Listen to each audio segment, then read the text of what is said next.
بنی اسرائیل کے ایک عابد کا واقعہ۔ السلام علیکم پیارے دوستوں، کیسے ہیں آپ سب؟ امید کرتی ہوں خیریت سے ہوں گے۔ تو دوستوں، بیان کیا جاتا ہے کہ بنی اسرائیل میں ایک عابد رہا کرتا تھا۔ اس زمانے میں کوئی عابد اس کے جیسا نہ تھا۔ اس وقت میں 3 بھائی تھے اور ان کی ایک بہن تھی جو ابھی تک کنواری تھی۔ اس کے سوا اور کوئی ان کی بہن نہ تھی۔ اتفاقاً ان تینوں بھائیوں کو کہیں جانا پڑ گیا۔ ان کو کوئی ایسا شخص نظر نہ آیا جس کے پاس اپنی بہن کو چھوڑ جائے اور اس پر بھروسہ کرے۔ لہٰذا سب نے اس رائے پر اتفاق کیا کہ اس کو عابد کے سپرد کر دیں۔ وہ عابد ان کے خیال کے موافق تمام بنی اسرائیلیوں میں نیک اور پرہیزگار تھا۔ چنانچہ اس کے پاس آئے اور اپنی بہن کو حوالہ کرنے کی درخواست کی۔ جب تک ہم واپس آتے ہماری بہن آپ کے سائے شفقت میں رہے گی۔ عابد نے ایسا کرنے سے انکار کر دیا اور ان کی بہن سے خدا کی پناہ مانگی۔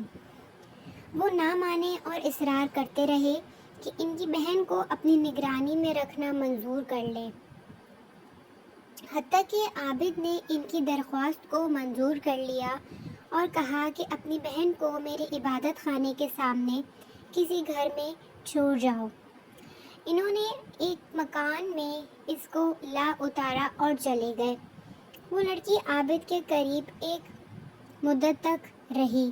عابد اس کے لیے کھانا لے کر آتا اور اپنے عبادت خانے کے دروازے پر رکھ کر دروازہ بند کر لیتا اور واپس اندر چلا جاتا اور لڑکی کو آواز دیتا تھا اور وہ اپنے گھر سے آ کر کھانا لے جاتی تھی۔ پھر روی نے بیان کیا کہ پھر شیطان نے عابد کو بہکانا شروع کیا۔ ابتدا میں اس کی خیر کو ترغیب دیتا رہا اور لڑکی کے دن میں عبادت خانے تک آنا اس پر گرہ ظاہر کرتا رہا کہ کہیں ایسا نہ ہو کہ یہ لڑکی دن میں کھانا لینے کے لیے گھر سے نکلے اور کوئی شخص اس کو دیکھ نہ لے۔ اس لیے بہتر یہ ہے کہ اس کا کھانا لے کر اس کے دروازے پر رکھ کر آیا کر، اس پر اجر عظیم ہوگا۔ غرض یہ کہ عابد کھانا لے کر اس کے گھر جانے لگا۔ کچھ مدت بعد پھر شیطان اس کے پاس آیا اور اس کو ترغیب دی اور اس بات پر اسے ابھارا کہ اگر تو اس لڑکی سے بات چیت کیا کرے تو تیرے کلام سے مانوس ہوگی، کیونکہ اس کو تنہائی سے سخت وحشت ہوتی ہے۔ شیطان نے اس کا پیچھا نہ چھوڑا حتیٰ کہ وہ عابد اس لڑکی سے بات چیت کرنے لگا، اپنے عبادت خانے سے اتر کر اس کے پاس آنے لگا۔ پھر شیطان اس کے پاس آیا اور اس سے کہا، تو اپنے عبادت خانے کے دروازے پر اور وہ اپنے گھر کے دروازے پر بیٹھے اور دونوں باہم باتیں کرو تاکہ اس کو خوشی محسوس ہو۔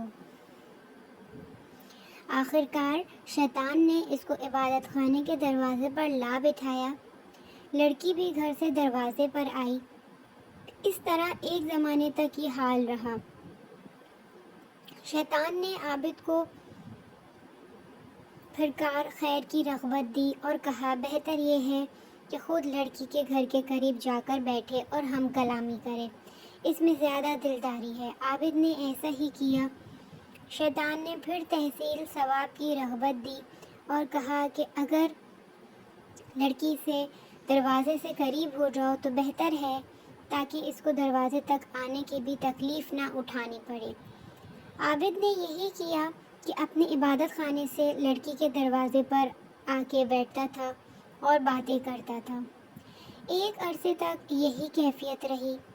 شیطان نے پھر عابد کو ابھارا کہ اگر عین گھر کے اندر جا کر باتیں کیا کرے گا تو بہتر ہے تاکہ اس لڑکی کو باہر نہ آنا پڑے اور کوئی اس کا چہرہ نہ دیکھ پائے۔ غرض عابد نے شیوا اختیار کیا کہ لڑکی کے گھر کے اندر جا کر دن بھر اس سے باتیں کیا کرتا اور رات کو اپنے عبادت خانے میں واپس چلا جاتا، یہاں تک کہ عابد نے لڑکی کے زانوں پر ہاتھ مارا اور اس کے رخسار کا بوسہ لیا۔ پھر روز بروز لڑکی کو اس کی نظروں میں آرائش دیتا رہا اور اس کے دل میں غلبہ کرتا رہا، حتیٰ کہ وہ اس کے اور زیادہ قریب ہو گیا اور لڑکی نے حاملہ ہو کر ایک لڑکا جنا۔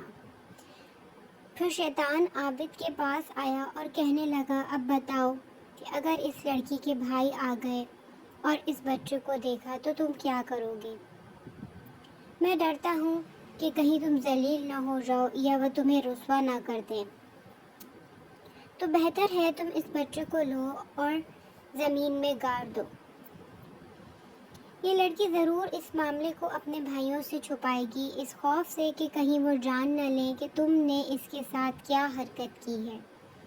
عابد نے ایسا ہی کیا اور لڑکے کو زمین میں گاڑ دیا۔ پھر شیطان نے اس سے کہا، کیا تمہیں اس بات پر یقین ہے یہ لڑکی تمہارا ناشائستہ حرکت کو دیکھ کر اپنے بھائیوں سے پوشیدہ رکھے گی؟ ہرگز نہیں، تم اس کو بھی پکڑو اور ذبح کر کے بچے کے ساتھ دفن کر دو۔ غرض اس عابد نے لڑکی کو ذبح کیا اور بچے سمیت گھڑے میں ڈال کر اس پر ایک بھاری پتھر رکھ دیا اور زمین کو برابر کر کے اپنے عبادت خانے میں جا کر عبادت کرنے لگا۔ ایک مدت گزرنے کے بعد لڑکی کے بھائی واپس آئے اور عابد کے پاس جا کر اپنی بہن کا حال پوچھا۔ عابد نے ان کو اس کے مرنے کی خبر دی، افسوس ظاہر کر کے رونے لگا اور کہا کہ بڑی نیک عورت تھی، دیکھو یہ اس کی قبر ہے۔ بھائی قبر پر آئے اور اس کے لیے دعائے خیر کی۔ پھر راوی بیان کرتے ہیں کہ جب رات ہوئی اور وہ اپنے بستروں پر سوئے تو شیطان ان کے خواب میں ایک مسافر آدمی کی صورت میں آیا۔ پہلے بڑے بھائی کے پاس آیا اور اس کی بہن کا حال پوچھا۔ اس نے عابد کا اس کے مرنے کی خبر دینا اور اس پر افسوس کرنا اور مقام قبر دیکھنا بیان کیا۔ شیطان نے کہا، سب جھوٹ ہے، تم نے کیوں اپنی بہن کا معاملہ مان لیا؟ عابد نے تمہاری بہن سے بد فعل کیا ہے، وہ حاملہ ہو گئی اور ایک بچہ جنا۔ عابد نے تمہارے ڈر کے مارے اس بچے کو اس ماں سمیت ذبح کیا اور گھڑا کھود کر دونوں کو اس میں ڈال دیا۔ شیطان نے مزید کہا، جس گھر میں تمہاری بہن تھی اس کے اندر داخل ہونے میں وہ گھڑا داہنی جانب پڑتا ہے، تم چلو اور اس گھر میں جا کر دیکھو، تم کو وہاں دونوں ماں بیٹے ایک جگہ ملیں گے جیسے کہ تم بیان کر چکا ہوں۔ پھر شیطان دوسرے بھائی کے خواب میں آیا، اسے بھی ایسا ہی کہا۔ پھر چھوٹے بھائی کے خواب میں آیا اور اسے بھی ایسا ہی کہا۔ جب صبح ہوئی تو سب لوگ بیدار ہوئے اور تینوں اپنے اپنے خواب سے تعجب میں تھے۔ ہر ایک آپس میں ایک دوسرے سے بیان کرنے لگے کہ میں نے رات میں عجیب خواب دیکھا۔ سب نے باہم جو کچھ دیکھا تو بیان کیا۔ بڑے بھائی نے کہا، یہ خواب فقط ایک خیال ہے اور کچھ نہیں، یہ ذکر چھوڑو اور اپنا کام کرو۔ چھوٹا بھائی کہنے لگا، میں تو جب تک اس مقام کو دیکھ نہ لوں گا باز نہ آؤں گا۔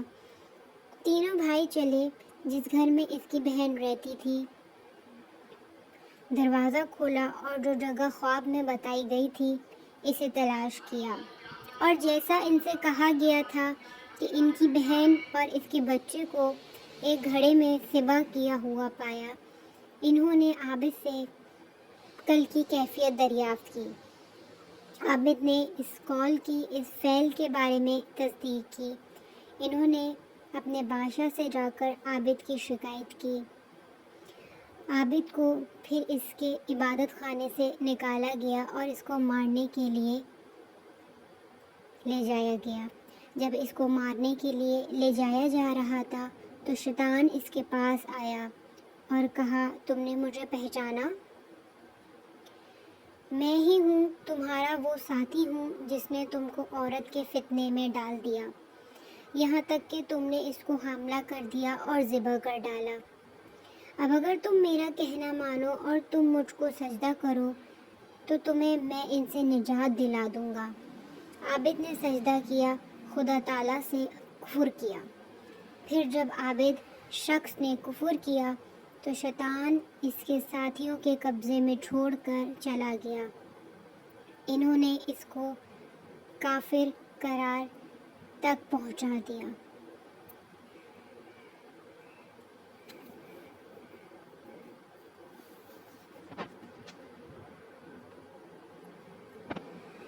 حاصل،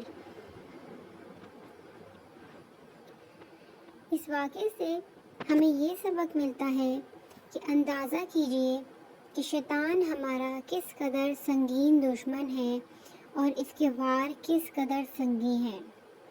چنانچہ ہمیں چاہیے کہ اس واقعے سے سبق حاصل کریں اور شیطان کے ہتھ کنڈوں سے اپنے آپ کو بچائیں۔ اللہ تعالیٰ ہم سب کی حفاظت فرمائے، آمین ثم آمین۔ تو دوستوں، اگر آپ کو میری ویڈیو پسند آئی ہو تو پلیز میرے چینل کو سبسکرائب ضرور کیجیے تاکہ آنے والی ویڈیوز کی لنک آپ تک پہنچے۔ جزاک اللہ۔